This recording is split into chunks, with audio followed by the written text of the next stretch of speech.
പിണ്ടമൂട്ട്.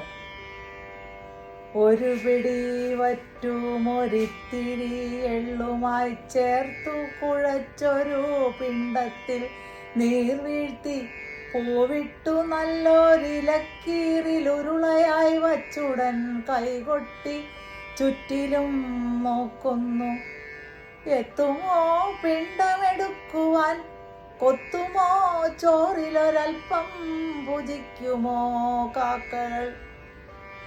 ആകാംക്ഷയോടെ ഞാൻ ചുറ്റിലും നോക്കവേ പ്രാവുകൾ പാറിപ്പറന്നു നടക്കുന്നു. കാക്കകളില്ലെങ്ങു പ്രാവുകൾ മാത്രമേ അന്നം ഭുജിക്കുവാനായി പറന്നെത്തിടൂ.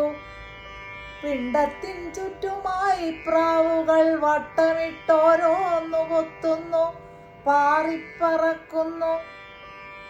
തെല്ലുഖേദത്തോടെ നിന്നു ഞാൻ, കാക്കയെത്തിയിടുമോ ഒറ്റൊന്നു കൊത്തി ഭക്ഷിക്കുവാൻ? പ്രാവു ഭുജിച്ചാലുമാകും ഫലം ഖേദിയായിക എന്നത്രേ വാദ്യാരും ചൊല്ലിയിടുന്നു. പെട്ടെന്നുടക്കിയ നോട്ടം മുകളിലായി കൊമ്പത്തൊരു കാകൻ ഉറ്റു നോക്കിയിടുന്നു. ശരം പോൽ കുതിച്ചെത്തി ഒരു പ്രാവിൻ വാലിലായി കൊത്തി വലിച്ചു പിറകോട്ടു നീക്കുന്നു.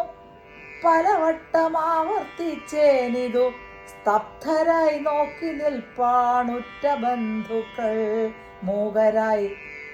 പ്രാവുകൾ കൂട്ടമായി പിണ്ടം ഭക്ഷിക്കയാൽ കോപമാർന്നിട്ടോ പറന്നുയർന്നു കാക്ക. പിണ്ടത്തെ ഒന്നു പറന്നു വലം വച്ചിട്ടെങ്ങോട്ടോ പാറി അകന്നുപോയ ദ്രുതം. എച്ചിൽ ഭക്ഷിക്കുവാൻ ഞാനില്ല എന്നാമോ, കാക്ക തന്നുള്ളിൽ എന്താവാമോ ചിന്തകൾ.